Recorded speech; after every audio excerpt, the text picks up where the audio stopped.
Welcome you all in shape ration academy of accounts. Students, आज के session में हम कवर करेंगे क्लास 11 की अकाउंट्स बुक का जर्नल चैप्टर जो हमारी सीरीज में चल रहा है, उसका another topic that is what is bad debts and what is bad debts recovered. What I am saying, what is bad debts and what is bad debts recovered. तो आज हम ये टॉपिक स्टडी करेंगे, ठीक है। ये भी बहुत इंपॉर्टेंट टॉपिक है आपका जनरल में। इस पे भी कई बार एग्जामिनर में आपके शॉर्ट नोट में ये क्वेश्चन पूछा जाता है, व्हाट इज बैड डेब्ट्स, हम कौन सी एंट्री पास ऑन करते हैं बैड डेब्ट्स के लिए, ठीक है। तो चलिए आज स्टार्ट करते हैं। तो आप मेरे बोर्ड पे देख सकते हैं, these are the golden rules of passing general entries. Personal account का रूल, रियल, नॉमिनल, ये कुछ आपकी ट्रिक्स लिखी हुई है मैंने यहाँ पे, और सर्कल मैंने यहाँ पे कुछ चीज़ें लिखी हुई हैं कि एसेट्स हमेशा डेबिट बैलेंस शो करती हैं और लायबिलिटीज हमेशा क्रेडिट बैलेंस शो करती है। डन। अब the topic name is bad debts. Now what is bad debts. तो स्टूडेंट्स, जो डेब्ट होता है, डेब्ट रिप्रेजेंट द डेटर। क्या रिप्रेजेंट करता है? डेटर रिप्रेजेंट करता है ये, ठीक है। और वो जो डेटर्स हैं हमारे, वो बैड हो गए। अब डेटर्स, सबसे पहले आपको ये पता होना चाहिए कि डेटर्स क्या होते हैं। अगर आपको यही नहीं पता डेटर्स क्या होते हैं तो ये टॉपिक समझने का कोई फायदा नहीं है। तो इसीलिए आपको अकाउंट्स को स्टडी करने के लिए फर्स्ट जो आपकी बेसिक टर्मिनोलॉजीज है अकाउंट्स की, वो बहुत अच्छे से क्लियर होनी चाहिए। तो अगर आपको बेसिक अकाउंटिंग टर्म्स के डिटेल एक्सप्लेनेशन चाहिए तो उसकी आप मेरी वीडियोस में जाकर उसको देख सकते हैं। उसका लिंक नीचे डिस्क्रिप्शन बॉक्स में गिवन है। डन। अब तो मैं फिर भी आपको बता देती हूँ व्हाट इज डेटर्स। जो आपकी फर्म है, आपकी फर्म क्या करती है? गुड्स कस्टमर को सोल्ड करती है। क्लियर। अब कई बार जो फर्म है वो क्रेडिट पे गुड्स सोल्ड करती है, यानी कि उधार पे गुड्स सोल्ड किए हैं, यानी कि अभी तक कस्टमर ने आपको पेमेंट नहीं करी। और कई बार कंपनी क्या करती है, फर्म क्या करती है, गुड्स को कैश पे सोल्ड करती है। अब कैश पे अगर हमने सोल्ड किया है, इन दैट केस तो कोई इशू नहीं है, फर्म ने गुड्स सोल्ड की, कस्टमर ने आपको पेमेंट करी। बट अगर आपकी फर्म ने कस्टमर को गुड्स क्रेडिट पे सोल्ड किए हैं, यानी कि अभी फिलहाल आपकी फर्म को पेमेंट नहीं मिली, आपकी फर्म को पेमेंट बाद में मिलेगी, तो दैट पर्सन, जिस पर्सन को आपने क्रेडिट पे गुड्स सोल्ड किए हैं, that person is become a debtor. वो पर्सन क्या बन गया? डेटर बन गया। किसका? फर्म का डेटर बन गया। तो डेटर मतलब एक ऐसा पर्सन जिससे फर्म को पैसे लेने हैं। क्यों? क्योंकि फर्म ने उसको गुड्स क्या किया है? सोल्ड किया है, वो भी क्रेडिट पे। अब वो डेटर्स है, दैट इज योर एसेट्स, क्योंकि आपको पैसे लेने हैं, ठीक है। अब वो पैसे आपकी जो भी आपकी क्रेडिट पॉलिसी होगी, आपने उस कस्टमर को 1 मंथ का क्रेडिट दिया है, 2 मंथ का क्रेडिट पीरियड दिया है या 3 मंथ का, तो जो भी आपकी क्रेडिट पॉलिसी होगी उस टाइम तक आप वेट करोगे और फिर आप उसको बोलोगे कि आप हमें यहाँ पेमेंट कर दो, अब टाइम आ चुका है। क्लियर? ठीक है। अब डेटर्स तो पता चल गया क्या है। अब यहाँ पे मैंने डेब्ट्स मतलब डेटर। अब वो जो डेटर्स है आपके, वो बैड है। बैड मतलब भाई वो पैसे नहीं दे रहे, आप उनको रिमाइंडर पे रिमाइंडर भेजे जा रहे हो, बट आपको पेमेंट ही नहीं कर रहे। अब उसके 2 रीजन हो सकते हैं। कई बार तो जो जिसको पेमेंट करनी है वो जानबूझकर पेमेंट डिले करता है। क्लियर? या कई बार क्या होता है, जिससे आपको पेमेंट लेनी है वो क्या हो चुका है? इंसॉल्वेंट हो चुका है। मैं क्या बोल रही हूँ? इंसॉल्वेंट। ये जो वर्ड यहाँ पे लिखा हुआ है इंसॉल्वेंट, यानी कि वो दिवालिया हो गया, यानी कि वो इस पोजीशन में ही नहीं है कि वो पेमेंट करे। जब पर्सन पेमेंट नहीं करते तो आप क्या करते हो? उस पर केस करते हो कि ये पेमेंट नहीं कर रहा, फिर कोर्ट केस चलता है, पेमेंट वो कर देता है, ठीक है। बट अब अगर वो पर्सन इंसॉल्वेंट हो गया, यानी कि वो कंगाल हो गया, भाई उसका दिवालिया निकल गया, तो उस केस में क्या होगा? अगर आप उस पर केस भी करोगे तो भी केस करने का कोई फायदा नहीं, क्योंकि पेमेंट तब भी नहीं मिलेगी। तो उस केस में अगर वो पर्सन, जिस पर्सन से, यानी कि डेटर, अगर डेटर से आपको पेमेंट लेनी है और वो डेटर आपका इंसॉल्वेंट डिक्लेयर हो चुका है, वो कंगाल डिक्लेयर हो चुका है, तो उस केस में भाई हाथ खड़े कर लो, इस डेटर से हमें पेमेंट नहीं मिलेगी ना ऑब्वियसली। तो आपको क्या सोचना पड़ेगा कि ये पैसे तो भाई डूब गए, अब मुझे पैसे नहीं मिलेंगे। आपकी फर्म को क्या हो गया? लॉस हो गया। क्या हो गया? लॉस। तो बैड डेब्ट्स, यानी जो पैसे आपके डूब जाते हैं, ऑब्वियसली पैसे नहीं मिलेंगे, लॉस हो गया। और यहाँ पे मैंने लिखा हुआ है कि debit all the expense and losses. जितने भी लॉसेस होते हैं हमारी फर्म को, उन लॉसेस को हम क्या करते हैं? डेबिट करते हैं। क्या करते हैं? डेबिट करते हैं। क्लियर?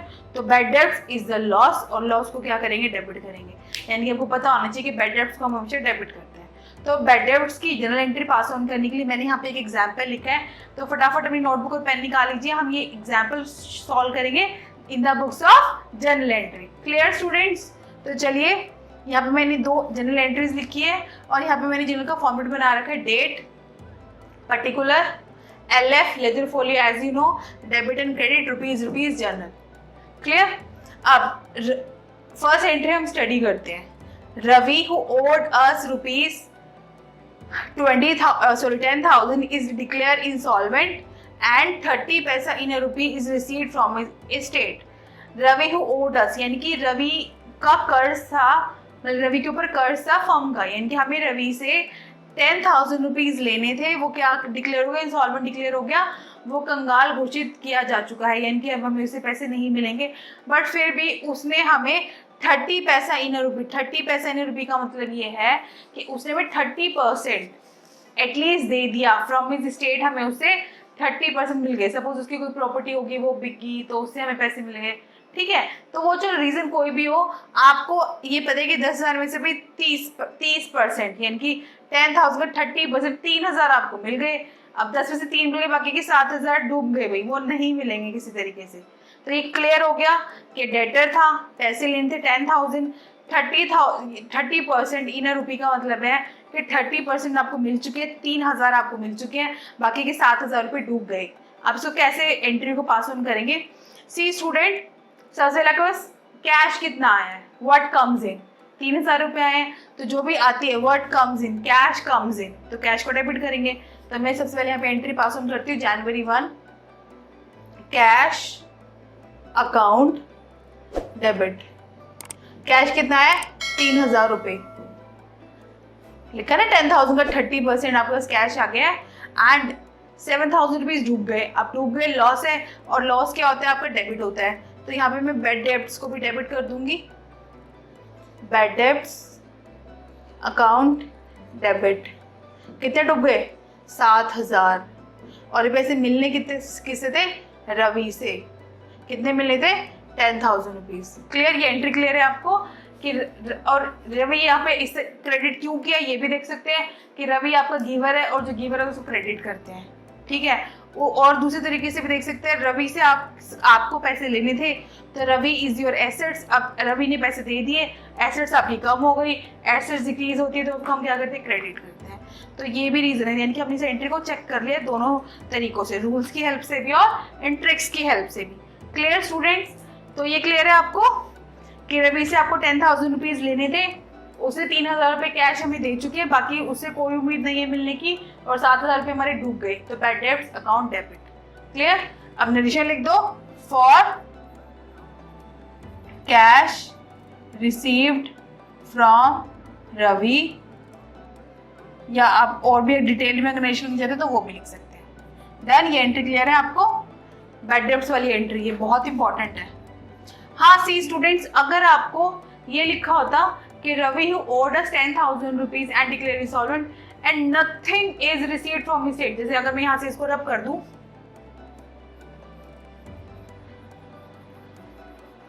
और मैं यहाँ पे ऐसे लिख दूं and nothing is received from his state, यानी कि कुछ भी नहीं मिला, तो उसके इसमें सारे के सारे 10 के 10,000 रुपये डूब गए, तो एंट्री क्या हो जाएगी? बताओ। यस, बैड डेब्ट्स, कैश तो नहीं मिला, बैड डेब्ट्स, सारे के सारे पैसे डूब गए। कितने डूब गए? पूरे के पूरे 10 के 10, और ये पैसे मिलने किससे थे? रवि से, 10,000। ठीक है, तो यहाँ पे मैं इसको हटा देती हूँ, ये मैंने एंट्री आपको इसी के क्लब में बताई है, और नेक्स्ट लिख दो कि बैड डेब्ट्स किसके थे? रवि के थे। डन? समझा गई एंट्री? क्लियर? कि कुछ अगर मैंने आपको दोनों तरीके बता दिए कि अगर कुछ कैश मिल जाता है और कुछ पैसे डूब जाते हैं तो इस तरीके से एंट्री पास ऑन करेंगे। अगर हमें कुछ भी नहीं मिलता तो क्या करेंगे? ये एंट्री पास ऑन कर देंगे, bad debts account debit to Ravi, और नरेशन पास कर देंगे। डन? क्लियर है आपको एंट्री?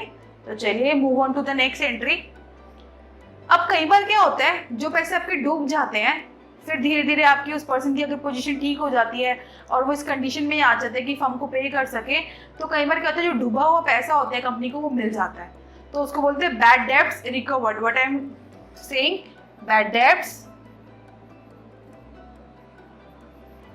रिकवर्ड, यानी कि जो पैसे आपके डूब गए थे वो क्या हो गए?